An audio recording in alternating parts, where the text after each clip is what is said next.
woke up this morning with the sunrise in my eyes. My ride sweeter, meet the one I love. I don't know how, don't know why, but I've been toasting all my life. Oh, it's sweeter. I've been toasting all my life.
Welcome to Phillip Island, Victoria in Australia. What a setting we have for this great sporting contest, the Little Penguin Sea to Dune race.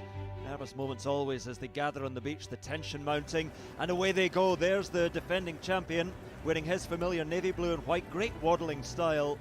Another pre-race favourite though, losing touch with the pack.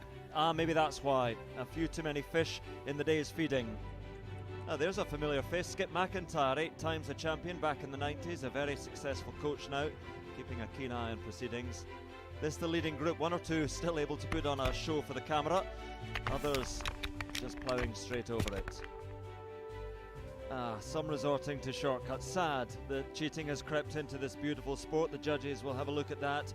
But up at the front, the pace is relentless, closing in on those sand dunes that will offer a bed for the night. The fatigue starting to tell. Who's got the finishing kick up on the outside? What a turn of pace from that one, whichever one it is. No answer from the rest, and he takes victory. What a win. There we are, into the Burrow, building an extension with his winnings, and back tomorrow to try and defend his title here on Phillip Island.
Good evening, ladies and gentlemen, boys and girls, and welcome to another fantastic night of Penguin Live TV. My name is Ranger Steven. I'm going to be your host tonight, and joining me we have the wonderful Sue. Hello everyone, lovely to be here again tonight. I was pretty excited about having a turn again tonight because I haven't been here for a while. So I bet you're eager to find out how many penguins came in last night. The fabulous total last night was a little lower than we've had recently, at 688 penguins. So some of the penguins must have stayed out to do a little bit more shopping out in the ocean, I'd say, and get a little bit more fish for their little chickies. Now, don't forget that we will be going through some of your questions tonight. Now, a little thing tonight, see if you can try to ask some really tricky questions, and we'll see if we can stump Stephen tonight and give him some hard ones. But yeah, have a lovely night, and I shall see you again soon.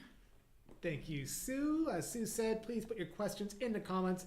Put some really tricky ones in there for me tonight. I've had a few that have been a little bit difficult for me, and I appreciate those ones. Because soon I'm going to be back out on the boardwalks, and I'll be seeing people face to face. And we do have quite a few questions that get asked to us on repeat night after night. And those are usually the very easy ones that I don't have to engage my brain with. So I really love getting asked those difficult questions that really test my knowledge of penguins. So don't be afraid. But if you have some simple questions you need to know the answers to, we want to make sure you know about our penguins, and we're happy to explain anything and everything about our penguins to you. So looking out at this beautiful scenery that you see on this screen, we're looking at the Summerland Beach here on Phillip Island. And this is home to our little penguins. And we're going to be waiting for our little penguins to come out tonight. They are out on the ocean, and it's a little bit of a low tide. You might notice that the water is quite a long way out. So we're expecting a later arrival again tonight. My guess is it's going to be close to 9 o'clock. It was about 8:59, I think it was the time they arrived last night. And the tide seems to be a little bit lower again tonight, so who knows? We might have a later than 9 o'clock arrival. But that's all right. There's lots to see while we're waiting for the penguins, and it builds up the tension just waiting for them to come out. So as we're looking across this beautiful scenery, I do want to take this moment to acknowledge the land where we are broadcasting these penguins from, where I get to view them from, and acknowledge the traditional custodians of this land, the Bunurong, and pay my respects to their elders, both past, present, and emerging. And as always, we do like to say, please let us know who the traditional custodians are of the land where you are viewing from. We get quite a diverse range of answers to this question, and we just love to see where everybody's watching from, because a lot of people are watching from Australia, a lot of people from Melbourne, but we had somebody from Barbados a few days ago. We've had Bangladesh. We've had people all over the world. It's been fantastic.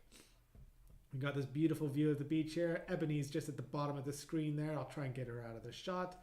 She doesn't want to be on the live stream tonight, I don't think. But I'm scanning around looking for any rafts of penguins in the oceans. So a big welcome to any new viewers who might not know what we're doing tonight. We're going to be broadcasting some penguins crossing the beach. And before the sun goes down, our penguins gather up into a big raft out on the ocean. And they do this so that they can cross the beach in safety, a safety in numbers mentality. So little penguins, are susceptible to predation. There are big birds of prey around in the daytime who would take a little penguin home for dinner without any hesitation. And our penguins are aware of this. They know that they're not safe on land in the daytime, so they're waiting until nightfall. They're waiting to make sure that it is dark and that all those big scary birds of prey, all of their native predators on land, have gone to sleep for the night. Because once it's dark, it should be safe for our penguins to cross the beach. Which is why that every single night that you see our penguins crossing this beach, you usually see some sort of hesitation as they pause on the water's edge at the very start of the night. Because the sun hasn't completely gone down, there's still a little bit of remnant light left over, and those first groups are usually a little cautious. They know it's not entirely safe to come out just yet, but they're a bit eager to get home. So they might push their luck just a little bit, not too much, just a very little bit. And they'll be the first ones to come across the beach. And sometimes we get the biggest groups coming out after them, the more sensible penguins. They know there's no real race to get home. They know they've got a long time to wait. They got a long time to spend at home tonight, so they're going to take their time. So we're not going to just see one group of penguins coming out. We might see several groups of penguins. We never know exactly how many penguins are coming out tonight. As Sue said, we had about 688 penguins across the beach last night, which is a bit lower than what we usually expect around this time of year. It's not completely unusual, just on the lower than average size. What's this out here? Is that a bit of seaweed out there? I think that's just seaweed. Yeah, I thought it might be a raft of penguins, but it's not. But that's what a raft of penguins might look like out on the ocean. You can see that black patch in the water. Penguins have those dark feathers on their back. They might look black on the cameras. They're actually dark blue. Blends in very well with the waters around here. And they'll form up into those rafts, gather up into safety in numbers, and when they're ready to cross the beach, they'll all start hucking to each other to signify, let's go, follow me, guys. And that hucking sound is a very short, sharp sound. It's a huck, huck, huck, huck, huck, huck. And they make that sound to find each other, and they make sure they travel all together in safety until eventually they land on the shore, and then they stop hucking. Because once they're on the water's edge, they don't want to draw any attention to themselves. They want to try and cross that beach as stealthily as a penguin possibly can, which isn't too stealthy because they're quite easy to see with our eyes and our camera, which means that any predators who are around might also be able to see them. I'm going to scan back this way because it's a beautiful beach here, really low tide. And we've got people here on the stands tonight, which is great. We're welcoming people back to the Penguin Parade. We're so excited to see people face to face. I've been lucky enough. I saw a few people who have watched me on the live stream already who stopped by to say hello and come see the Penguin in person. And it's so exciting to meet you. So if you do get the chance, please come and visit us. It's a pretty special time coming here during the breeding season, and there's not too many people around. It's a bit unique for us. Usually during the breeding season, lots of people want to come and see our baby penguins, so we're a little bit more busy on other years. But for those of you who are unable to come see our penguins, we're still broadcasting them for the time being, and we're glad to share them with you for a little bit longer. Now tonight, we have a couple of ranger counting our penguins. We have Rachel, who you may have seen last night if you're watching, and we also have Vivian, who's on the far stands, and Vivian's been doing a lot of the answering of questions on Facebook. If we haven't been able to answer them live on the air, she's the one who's been typing out the responses, and as she's working tonight, she won't be answering any of those questions, so we'll do our best to answer them live on the air, but we might not be able to answer them as a written response, as we usually do. So yeah, lovely. Rachel's going to do her best to count the penguins. I hope we get more than 688 tonight, but there's no predicting how many penguins are coming home. All of us rangers, we like to have a bit of a guess at the start of the night how many penguins will be coming home. I'm going optimistic. I'm going to hope for 2,000 penguins tonight. That is very optimistic. Not sure how many we're going to see, but fingers crossed we get lots again tonight. How many penguins do you think we're going to have tonight, Sue? I'm going to be a little bit more optimistic than last night and say 800. 800. All right. So a little bit more than last night. 800 penguins is Sue's guess. We'll have to see who's closest at the end of the night. Which brings me to a question here that I've got here. Is what is the lowest number of penguins that have been counted in one night? That is a great question. And I haven't actually gone through all the records to know for sure. The lowest number that I've ever seen on a night that I've worked was 157, around there, which is a very, very foggy night. And apparently penguins hate the fog because it was the breeding season when this happened. I believe it was November back in 2015, give or take. And yeah, it was a really foggy night. The night before we had 1,000 penguins, or just over 1,000 penguins. We had the fog, 147 or so penguins across the beach. And then the next night we had 2,000 penguins. So that fog really threw them off. They couldn't see where they were going. They couldn't figure out which was their pathway home. So a lot of them just gave up and decided not to cross the beach that night. Or if they did it long after we were counting them. But do you know what the answer is to the lowest number of penguins we've ever had, Sue? I have heard a rumour it was about 9, possibly, quite a few years ago. And once again, the reason being a heavy, foggy evening and the penguins not being able to see the shore. Yep, so the lowest number we might have had would have been around 9. But we'd have to dig through our record books to be able to answer that with 100% certainty. And we count them every single day since, well, I can't remember when we started counting every single day, but we've been counting our penguins since 1968. And that's a lot of entries to go through just to see what was our highest number and what was our lowest number. Now, we do know what our highest number is because that happened a few years ago. It was 4,398, I believe. It was the night I was working. It was a really exciting night. But we don't often get numbers that high. Is that a group of penguins down there? Or is that just rocks? Got to really zoom in. Yeah, there's some penguins on the water's edge way down there. Camera's going to have a hard time focusing in on these penguins. So counting those penguins in the rocks already, I can guarantee you we're going to have more than our lowest night of 9 penguins. That's just the one group that we got there. But our camera's having a really hard time keeping them into focus because they're so far away. The tide is so far out. But I don't think they'll be ready to come out just yet. It's still a little bit early. I do want to talk a little bit about who we are. We're the Phillip Island Nature Parks. We're a not-for-profit conservation organization. And we use the sales of our tickets, of all the people who come to see our penguins, as a way of funding our conservation efforts, as well as our research and a bit of education programs as well. And I want to show you something because we're not expecting penguins just yet. I wanted to show you the habitat, this lovely hillside, while we have a little bit of sunlight around. And you sometimes see the penguins crossing up this pathway to get to the top of the hill. The vast majority of our penguins live at the top of that hill. And we don't get to see them up there too much because that's a wildlife bit of a sanctuary. We don't allow people up there at nighttime because the penguins are out there wandering, waddling their way home.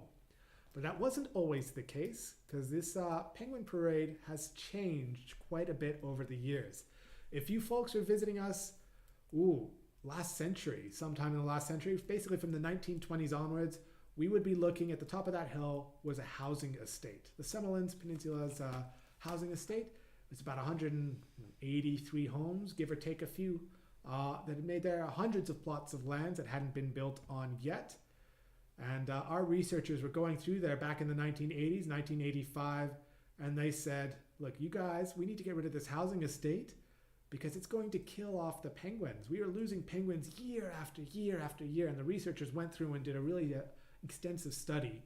And they showed that our numbers of populations were just decreasing and decreasing and decreasing year after year. So what they did is they petitioned the Victorian government and said, look, we need to save our penguins here on Phillip Island. And the government said, great. Yeah, we're happy to help you. You guys are a big tourism attraction. You bring lots of people overseas to come see the penguins. What can we do to head? And what can we do to help you guys? And we said, we need you to buy back a town. And the Victorian government said, oh, sure. Okay, let's do that. And so they did. They bought back basically an entire town to help protect our little penguins here. It took a long time to do. The last house was bought back in, I think it was 2010. So not too long ago. 1985 to 2010 is how long it really took. And we bought back all the houses. The Victorian government bought back the houses. We don't have that kind of money. And we removed the houses off the island. And we've given the land back to our penguins. And their numbers are thriving as a result. We went from roughly 12,000 little penguins in our entire colony, with the numbers dropping and dropping, until we hit about 32,000 a few years ago. And we're not sure if our population is completely stabilized just yet, but it might have some room to grow. We're going to have to wait and see over the years to let you know what our maximum population we can fit here on the Summerland Peninsula is until our penguins run out of a bit of space. But they're just thriving as a result of that really extensive effort of getting rid of the houses, removing the houses. And it wasn't just the end of the story there. We're still working to help restore the ecosystem. Because when those housing estates were put in, when the houses were put in, they made the ground really compact. So the penguins, even though they used to live there, they couldn't dig underneath people's houses where their homes used to be because the ground was just too hard. They lost their ability to make natural burrows. We did have stories of penguins trying to just hide underneath people's houses to find a burrow there, being a little bit unable to do so. And when we got rid of the houses, the ground still remained very compact. So what we've done is we started a bit of a revegetation program of putting in lots of native species of plants that penguins really do appreciate using. They can make a home underneath these plants. They can make a burrow underneath the plants for a bit of protection, and getting rid of all of the invasive plants that the homeowners had put in their gardens. And some of them were not too bad. I mean, you get things like daffodils or rose bushes or potatoes, things that people put in their gardens. But unfortunately, these are considered weeds here in Australia. They're not native, and they cause a bit more damage after everybody left. And we have to do a lot of work at getting rid of all of these invasive plants because they outcompete our native plants that our penguins love to use, and they spread. And unfortunately, our penguins can't make a nice comfortable home underneath a rose bush because those thorns are a little prickly. But it's not just rose bushes and daffodils and all of those. There's other plants as well that are quite a problem. Sue and I have some extensive knowledge. When we were shut down during our coronavirus pandemic and everything was shut down and we didn't have anybody coming to see our penguins, they used us to help do a bit of weed removal in the penguin colony. And Sue and I, we probably have our least favorite plants in the whole world. Mine is the box thorn. What's your least favorite plant? Mine would be a plant called Apple of Sodom. Apple of Sodom, yeah. We were climbing through Shearwater Colony to remove that lovely spiky plant. Yeah, so boxthorn and apple of Sodom are both very spiky plants. Boxthorns have those spikes about this long. If sometimes they go right through your clothes, they go right through your skin, and when they barb and prick you, the plants get stuck under your skin and you're itchy for several days until your skin grows and just pushes them out eventually. Very unpleasant plants. And the reason we want to tell you this is if you have a home, maybe in Melbourne, maybe somewhere in Australia, or wherever you live, is to be conscious of the plants that you put in your garden. Try to use some native, indigenous species of flora that if you decide to sell your house, would be really useful to the native animals around here, because while we love plants that come from all over the world, they're not beneficial for our animals here in Australia, and they can use a bit of helping hand. And if you're wondering what would be some good plants to put in your garden, I honestly can't tell you. I can tell you what are good plants to put here on Phillip Island, but our ecosystem is a little bit different than the one you have where you are viewing from. But the best advice I can give you is maybe head to your local indigenous plant store. There's plenty of them around. Just do a little search online and you'll see hundreds of stores in your local neighborhood, hopefully, if you live in a big city. If not, there should be a couple around where you live, and they'll be able to tell you what are great plants to put in your garden that would encourage local wildlife back into visiting you. So lots of things we can do in our personal lives to make a big difference to the animals around, including our little penguins. Maybe you live somewhere where penguins might be close to. And if you're lucky enough, you might be able to encourage some, if you're right next to the beach, to come visit you. Probably not. They're pretty picky, our little penguins, but you never know. I would love for a penguin to come visit me in my backyard, but I'm a little bit farther than a couple of kilometers away from the beach, so they'd have a long hike to get there. And I'm sure my dog would find them absolutely fascinating too. These little penguins, well, trying to get them into focus. Looks like they're in focus there. They're definitely hesitating on the water's edge. It's already 8:55. So if they start getting a wriggle on, they might start at the same time as they did last night, but it's still incredibly bright out right now. We might have a bit of waiting ahead of us before they feel brave enough to cross this beach. And as we're waiting for our penguins, I'll take this moment to plug our charity foundation. We always like to tell you guys about our charity foundation, the Penguin Foundation, where if you want to help our penguins, or if you want to help other native species here on Phillip Island and all the work we do here, you can head to that website. There's a link in the description. And on the website, there's an ability to donate or maybe to adopt an animal, a symbolic adoption, where you can adopt a penguin or an eastern barred bandicoot or a short-tailed shearwater. Lots of cute animals you could adopt to help our conservation effort. And it is also the breeding season for our short-tailed shearwaters. I mentioned them earlier this week. The short-tailed shearwaters are a fantastic bird. They've come back from Alaska to have their babies here in Australia. They are the stereotypical summer birds. They always fly to the summer months. They never really winter anywhere because they prefer the summer temperatures in those Arctic and Antarctic regions. So they've come back here to Australia to have their babies. They've laid their eggs. I believe they laid their eggs last weekend. So their honeymoon is over. And we'll start seeing them flying around. Ooh, we we've already got some penguins on the highway. What are you guys doing? I didn't even see where you came from. Hello, couple of sneaky penguins. Wow. Couple of early birds. I'm not sure where these ones came from. I must have missed them crossing the beach. This one's got a little black spot on their feathers. Nothing too worrisome. Sometimes they get a little mucky feathers on them. The waters usually wash those out. It's usually the ones who have been at home on their eggs for a long period of time that get the mucky feathers. They've been sitting, especially if they have chicks in their burrow. Their chicks haven't learned where to do their business just yet. So sometimes they lie down in a bit of a dirty mess that their chicks have left for them to clean up. Yeah, it looks like they're just going up the hill. Won't be able to follow them too much. I'll swap back to our main camera where we're on the beach. See if I can get the penguins that are starting to cross. There they go. Ooh, we might get a penguin start before 9 o'clock again tonight. I was sure we were going to be after 9 o'clock tonight. I love watching these guys just waddling their way across the beach. It's fantastic to see. They are quite cautious early on in the night, but I'm sure we'll get some braver ones following these ones up from behind. Stephen, is there a reason why penguins waddle funny? Ooh, great question. So why do penguins waddle? Is there a reason for it? And absolutely there is. I'd love to be able to get in close and show you these penguins' legs, but they're still quite far away.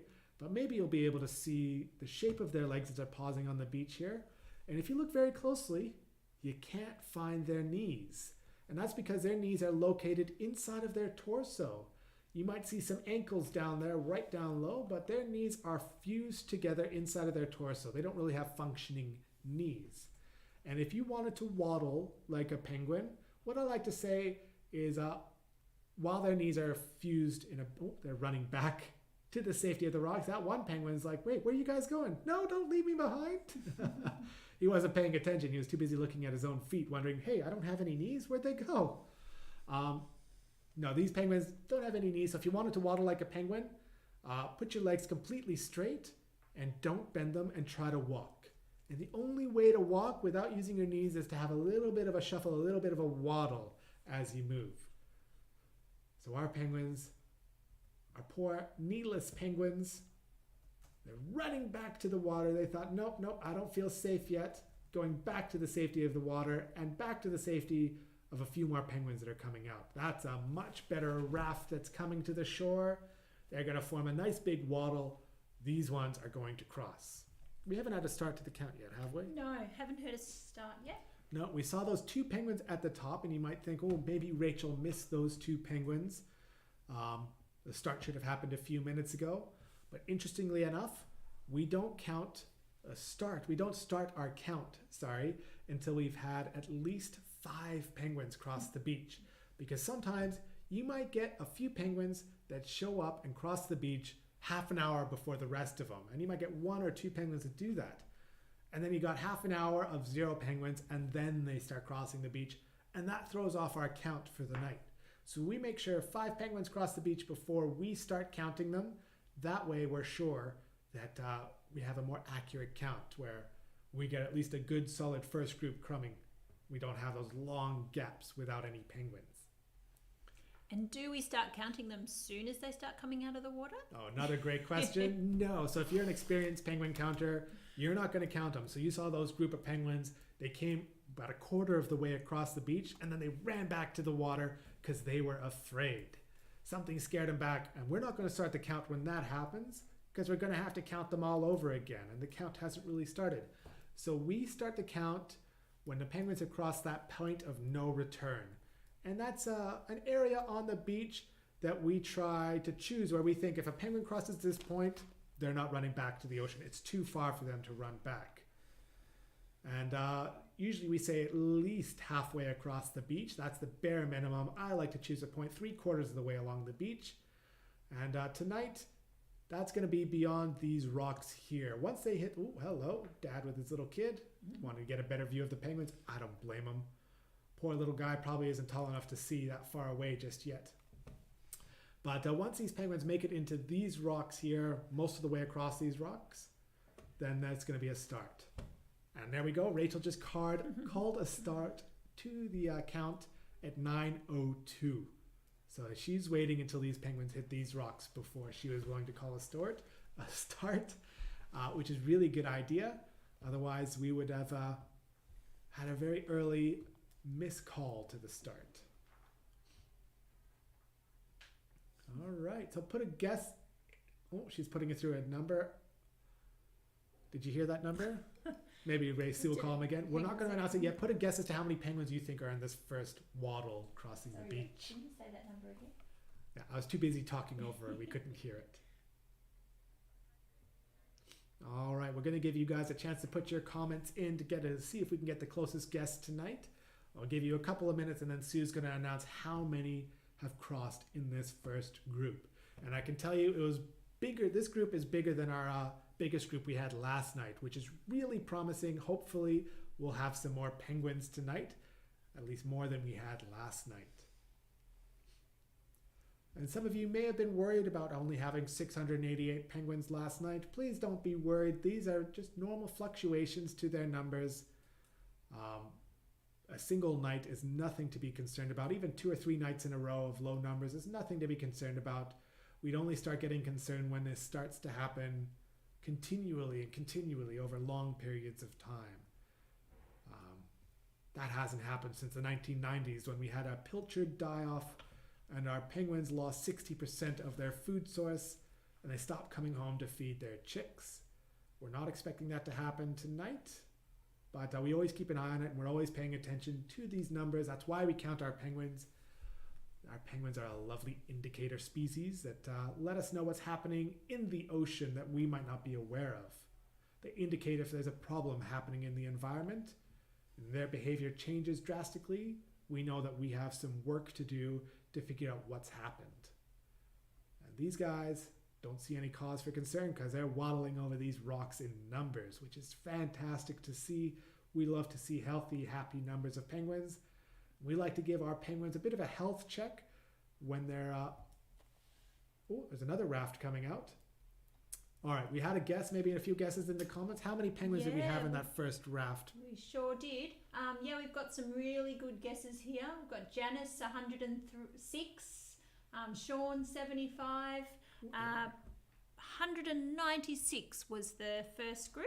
196 in that first group, and Rachel told us how many are in this second group. I don't think it was as much. Is it lower than our first group? It was lower. It was 53 in the second group. 53 in the second group. So we had a really big first group, a bit of an average. I shouldn't say a bit average. That's a negative connotations in Australia. It's one of those idioms that I haven't quite got my head wrapped around. If you say something is average in Canada, it's fine. It's, fine. It's nothing spectacular, but it's good. But when you call something a bit average in Australia, it means it's rubbish. I've never understood that myself. But no, an average number meaning perfectly normal number in the 50 or so penguins. And here they come, our penguins. They're checking themselves out in our underground viewing mirror, and they're off to the races. Don't know if I'll be able to keep up with them. They're really motoring along this penguin highway, aren't they? They're eager to get home. There wasn't too much hesitation on our resting rocks, and there they go, those penguin bums waddling their way across the beach. Ooh, that one's a bit low to the ground, trying to keep his speed up. Fantastic. I love watching these guys on their journey home. They might take a few more rests before they get home, but they'll eventually make their way. Back to the resting rocks where our penguins are showing off, doing a bit of preening, making themselves looking fantastic. Maybe they have a partner waiting for them at home. Maybe they noticed a few spots on their feathers where they weren't as waterproof as they'd like. Maybe they felt a bit of water seeping into their downy feathers and they thought, I need to fix this problem. And they're preening themselves to make themselves waterproof again. Ooh, another group of penguins on the penguin highway, waddling their way up to the camera. Some guests are very excited to see them just below their feet. And if you come and buy some tickets to see our penguins, you can get this close to the penguins as well. And I'll maybe keep up with these groups. They're not as fast as our first group. Got a There they tricky go. question here, Ooh, Stephen. a tricky question. I Yeah. love a tricky question. Do penguins have bones in their flippers? They do. They do have bones in their flippers. I don't know how many bones they have or even what their bones are called. Each bone probably has a unique name. But yes, our penguins do have bones in their flippers. I can tell you that the bones in their flippers are flatter than normal bones. That's why their flippers are so flat. I'd need an old friend of mine, Nicholas, who knows so much about penguins. He was a fantastic ranger here who went to focus on his painting rather than continue here. And he used to tell me all the stories about how penguins have different bones and what their different bones would do and the different names of each section of their flippers. And his knowledge of penguins just blew me away. Whereas my knowledge is a little more basic. I do know they have bones in their flippers, unless I'm completely mistaken. Hopefully somebody's not going to correct me with a Google search and tell me I'm completely wrong there. But they do have, I think they are flatter bones. I don't believe it's cartilage or anything like that, but I might need to go and double check my knowledge there now that I'm double guessing myself. Another lovely group crossing the beach here. I'll pause the camera right here to give you a chance to see how many penguins are in this group. And we might radio through to Rachel and see how many she's counted in this waddle when we get a chance. But the numbers are looking quite good again tonight. I'd be surprised if we don't get over 1,000, especially with that first group of almost 200 penguins. Fantastic. It looks like they've made their way to the rocks. Oh, and we got a group on the Penguin Highway, so that's your last chance to count our penguins. You can always rewind the stream. I think if you're on YouTube, you can do that. And maybe have another go at counting these penguins. But there they go. I'm going to flip over to the second position and watch these guys come around. There they go. Off to the races, on their way home. Lots of these will be coming back to keep their eggs nice and warm. We are in the breeding season, which means we have lots of eggs in the colony. It's been a while since I checked the updated numbers, and I'm not sure what percentage of penguins are on eggs. The last time I checked, it was roughly 60% of our penguins were on eggs. I haven't heard any updated numbers yet. I'll have to check our researchers to see if they've noticed a difference or a change in the numbers, because some of those eggs will start to hatch very soon. When our penguins lay an egg, it takes them roughly, well, they always lay 2 eggs, sorry, and it takes them roughly 35 days to hatch the eggs, depending on how much they're sitting on the eggs. If they incubate them consistently throughout maybe 30, 35 days or so to hatch the eggs, just over a month. But if they happen to leave the eggs unattended for a time, which they can do, the eggs can be abandoned, if you will, for a short period of time, and the parents can come back and continue to incubate them and the eggs might be fine. It might take longer than that 35 days for those eggs to hatch. But some of these penguins, they might have hatched their eggs already. We do know that there are chicks in the colony. Ooh, what's frightened you guys? You can't get in there. That's a bit of a glass window. What's frightened you? Probably not anybody on the stands. That's interesting. There's probably something up on the hillside. I'm trying to look around, but it's a little too dark for our cameras to see. These 2 penguins, however, are completely oblivious. They're wondering why everybody ran away. There's no danger here, guys. Probably called those penguins a bunch of chickens, just running off for safety. Ooh, we got a nice big group that's making their way up onto the rocks here. Did you hear from Rachel how many was in that last raft? No, not yet. Wow. No, I think it was 45 or so on the east stand. It was which is 45 down on the East Stand, other which is not the end one of we're the looking beach. at, but I would have guessed roughly 60 or so penguins in that group. I had a quick estimate. I wasn't counting. I was too busy yammering away about penguins to give them a really good count. But do you want to give Rachel a radio and see Yeah, what number she had? definitely. See if my estimate was even close. Hi, Rach. Just wondering how much were what group size in that last group? There we go. Sue's just put a radio call through, and we'll see if Rachel can get back to us. Hopefully she's not too busy. See if I can find some chicks while we're waiting for a bit of a call out. Oh, I heard that one. So Rachel just called through a roughly 71 penguins in that last group. I was a bit off. My 60 wasn't that close. Hopefully you in the comments had a few guesses there. I believe these are chicks right here. They were chicks. There's one chick there for sure. Is that two chicks? Yeah, that's, ooh, come on, camera focus. Yeah, that's two baby penguins right there. Very cute, fluffy. They are losing their baby feathers like crazy. When I think I started on Monday, I saw their baby feathers almost all the way down to their bums. And it's moving up their backs. So baby penguins, they lose their baby feathers in a pattern that lets us know what their age would be. And I'm really bad at telling you how old baby penguins are just by looking at their baby feathers. I always get the numbers wrong. It's a bit embarrassing, to be honest. But I do know that they lose their feathers around their flippers in their heads first and right around their tails.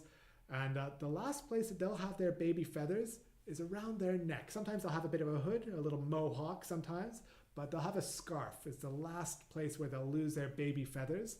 And you can tell how old a penguin is, a baby penguin is, by how many baby feathers they have left. Now, Sue, are you having a look at these baby penguins? Can you tell me how old you might think they are? Right. They look like... I'm putting Sue on the spot. Still got... Oh, they've got a lot of their new feathers. Yeah, it's moved way up there. I'm thinking around 5.5 to 6 weeks. 5.5 to 6 weeks. I like your guess. This one and closest to us, I would say, is the older of the two. Yeah, the other one looks like it's got more down on it. Yeah, so these two would be siblings. I don't know if they're boy or girl. They're not twins, but they are related to each other because they're from the same burrow. And I think the one farthest away had more baby feathers, so we think that one is more likely to be, the more baby feathers would be the younger of the two. All right. Got quite a good question here. Okay, we got a question. Considering we're looking at chicks. Yeah. How many days do the chicks stay without their parents before they realise it is time to fledge and go out to sea on their own? Great question. So being nature, we never know exactly how long our baby penguins will stay with mom or dad. Ooh, somebody dropped a little bit of clothing. Do you want to radio down there, Sue? We got a, what is that? Did a child lose their jumper? A cute little jumper with horses and giraffes. Very cute. Saw the penguin stopping to have a look at it. He's looking at that. He's like, ooh, should I take that to my burrow? That might be a nice little bit Jammy of... top. Something. Hat. Yeah, I think something like that. But our rangers, we're always keeping an eye out for dropped pieces of clothing. Have no fear. We will get that back for the poor child that lost their favorite bit of clothing. I'm having to talk over Sue because she's radioing down to the beach. Make sure none of our penguins get entangled in that. The grass there just near the camera on Penguins Pass. Yeah, so there's that happens all the time. Usually kids, they lose their shoes. Shoes are the most common thing I find. Dummies and shoes. For some reason, kids like to take off their shoes and drop them on a penguin. Luckily, those shoes are small. Doesn't hurt our penguins, but it does startle them when it does happen. All right, so Ebony is down on the stands. She's going to be grabbing that when she finds it. And I love watching these penguins as they come up to it. They might have a look thinking that's a little unusual, a bright colored bit of clothing there, but it doesn't seem to be bothering them too much. All right, let's get back to the beach and see what's happening, if any more groups of penguins, any waddles of penguins are coming across. It zoomed out a little much there. Oh, that's a big group down there. Now, it's really hard to get the camera to focus in such low lighting. I'm not going to ask you to guess how many are in this one. We won't bother Rachel anymore. She's busy. Lots of groups coming out left and right across the beach. And as much as she's helpful and loves radioing through the numbers, I don't like to cause her too much stress. But yeah, there's another big group here. Maybe Sue and I can have a guess as to how many are in this one without counting them. We just have to look at the size, and I would say, 54 is my guess. Oh, poor Sue has got to radio through where the jumper is, but he can't find it on our boardwalks. So it's just near the camera somewhere down. Down on the grass there. Poor Ebony's unable to find it. She'll keep an eye out. Oh, got some penguins waddling past the highway camera. Wonder if they're going to notice these jumper here. Sometimes they like to pause and have a look at it. Doesn't seem to... Oh, that one on the right had a bit of a look. Near the tap, I think. Just near the tap that we wash the windows with. There we go. I'm sure Ebony will find it, no problem. It's not causing any real problem for our penguins. You can see they're wandering on by, and they're just looking around, seeing what they can find. I'm zooming out. I meant to be zooming in. Catch these penguins scrambling their way across the rocks. We're having really good numbers tonight. And in the top right screen, you can see more waddles of penguins moving their way past that little pink jumper there. I'm surprised the parents haven't come to our rangers, wondering why their child is without their jumper. It's not too warm tonight. Their children should be wearing that, keeping nice and warm. Our penguins don't need a jumper to stay warm. They've got their lovely feathers that... Oh, well. Poor Ebony can't find it. That's fine. You can retrieve it afterwards. I'm just laughing at what I'm hearing over the radio. Ebony's like, I can't find it. Do we need to retrieve it? Is it a big problem? So if a parent comes up and starts wondering where their jumper has gone, then Ebony will get to it. But until somebody comes and bothers us to find it, we might leave it there for the time being. It's not causing any problems to our penguins, and poor Ebony has a lot of other work to be doing right now. Talking to our guests, making sure nobody's using cameras here at the Penguin Parade. Because while you are able to take pictures of our penguins in the daytime, if you happen to be lucky enough to see one, we absolutely do not allow photography after sunset, because in case a flash goes off, and those flashes can be quite bright. If you've ever been outside in the middle of the night with no street lights around you and somebody's taking a flash picture in your eyes, my God, does that stun you, doesn't it? It hurts your eyes and it hurts our penguins' eyes. And Ebony is doing her best to help protect our penguins, making sure we don't hurt their eyes with any bright lights tonight. All right. What was our start time tonight? See, we've got to be coming close to the... Start time tonight was 9:02. 9:02. It feels like I've been talking forever. I've been going for a long time, but still got some more time to go. Because there's lots of penguins coming through. How about, we got any questions to go with Stephen, tonight? Stephen, how do the penguins know which burrows is theirs? Ooh, how do our penguins know which burrow is theirs? Now, this is a question that we have been researching over time, and the short answer, which I don't just like to give, I will give you the short answer, is they use their eyes. They use their eyes and their memory. They figure out which way is home just by sight. Penguins have great vision and a really good memory. They find the landmarks on their way home. They use their eyes. They're looking around. These penguins are waddling past, and they go past this pink jumper. Not something that they would recognize, but they do see that big pole in the distance, and they know where their home is based on the landmarks around them. Now, the longer version of this answer is we used to wonder, do penguins use their sense of smell? A lot of seabirds use their smell to find food, to find where they're going. Shearwaters in particular have a great sense of smell. They will smell something tasty out on the ocean, and they'll fly over towards it, going long ways out of their planned pathway to find their food. We wondered, do penguins use their sense of smell? So our researchers set up an experiment where they set up a tube, where the penguins would have to waddle through a tube a bit bigger than this, and it was a Y-shaped maze is what we call it. The official term is a Y-shaped maze because this tube would go straight and then split off in an angle. And on one end, we would have their burrow, and the other end, we'd have a different smell. Maybe the smell of a random burrow, or a smell of a predator, or something that should put our penguins off. And we'd change it. Sometimes the penguin burrow would be on this side, sometimes it'd be on the other side. And what we found out is that penguins do not use their sense of smell because they couldn't see which way was back to their home. They couldn't use their vision. It was a new pathway for them. But we found out that penguins don't use their sense of smell. We found out that penguins, they go left every time, almost every time. We don't know why penguins go left, but they go left. Doesn't matter what side. There might be the smell of a fox at the end of one burrow, or the smell of a feral cat, or maybe a bird of prey. Doesn't matter to our penguins, they go to the left one. Can't tell you, they're like the reverse Zoolander. I don't know if any of you have seen the movie Zoolander, where he admits his greatest weakness is he can't turn left, but penguins, they only turn left, apparently. A bit of an interesting quirk. We thought we'd learn something very interesting about penguins. And while that is interesting, we don't actually know why penguins turn left.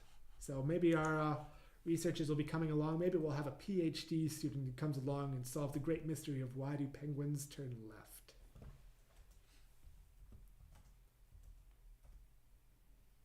But I love these questions. Lots of great questions, and sometimes the great questions may seem like they have a simple answer, but oftentimes the answer is quite a little bit more complicated than what we expect.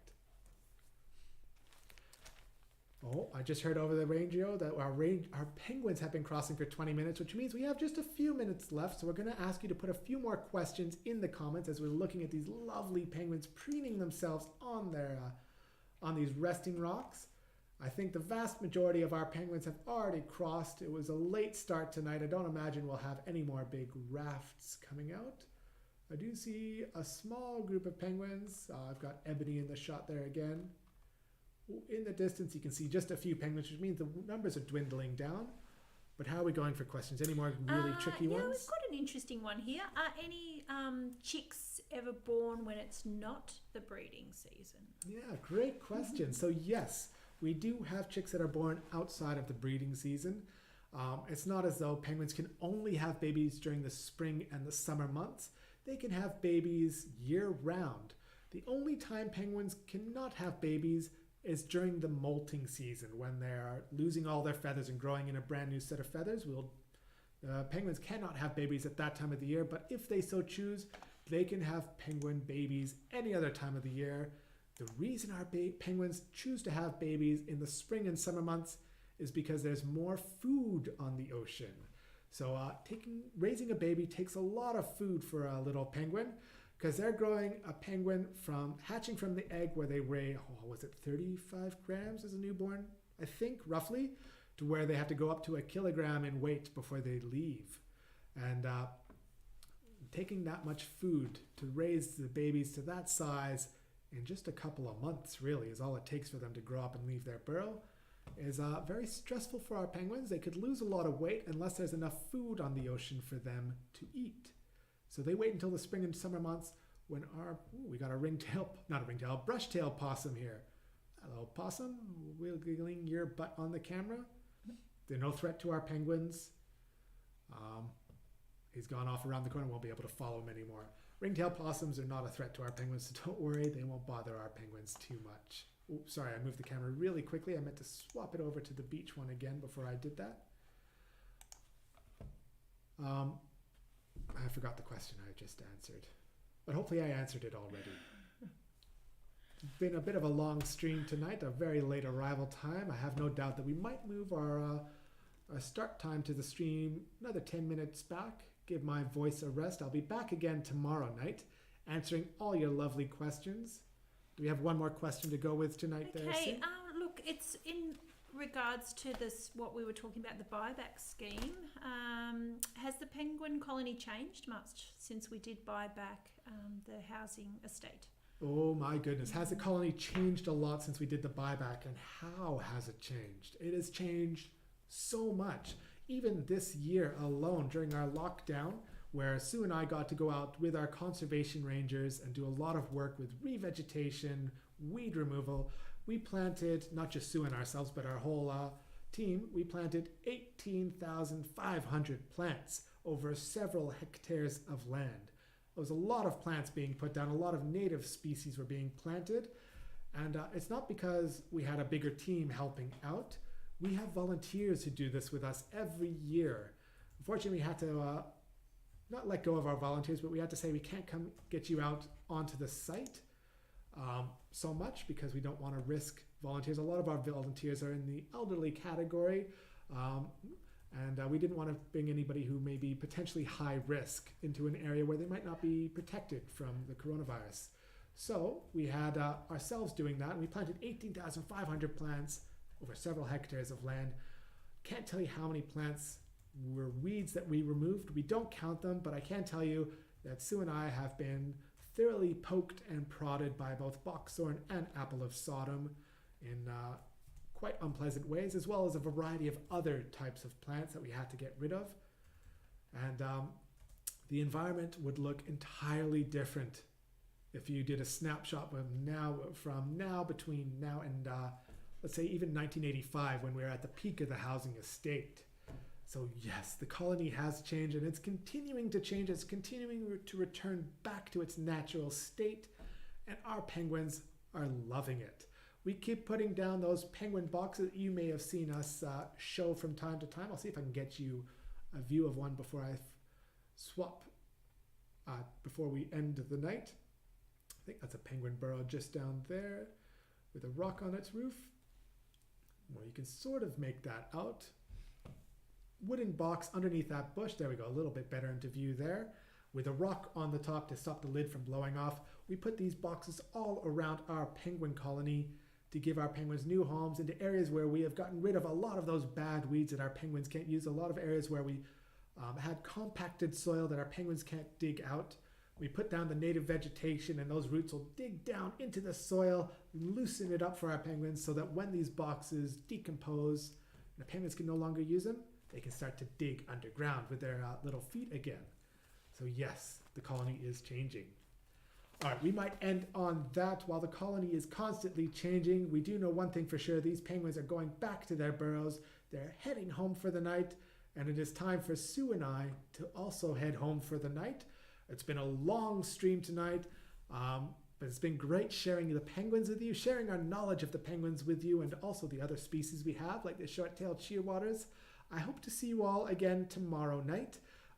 We'll be doing this again, and we'll be continuing to do this night after night for a little bit longer yet. We won't be doing this night after night forever. I know that there is an end date in the near future, and I don't know what that end date is off the top of my head, but keep tuning in for as long as we're broadcasting this live into your homes, and we're happy to have you. We hope to see you all here in person. But thank you so much for watching. Do you want to say bye? I sure do. Bye, everybody. right. Hope to see many of your lovely faces down here at the Penguin Parade. Absolutely. Thanks for watching and have a great night.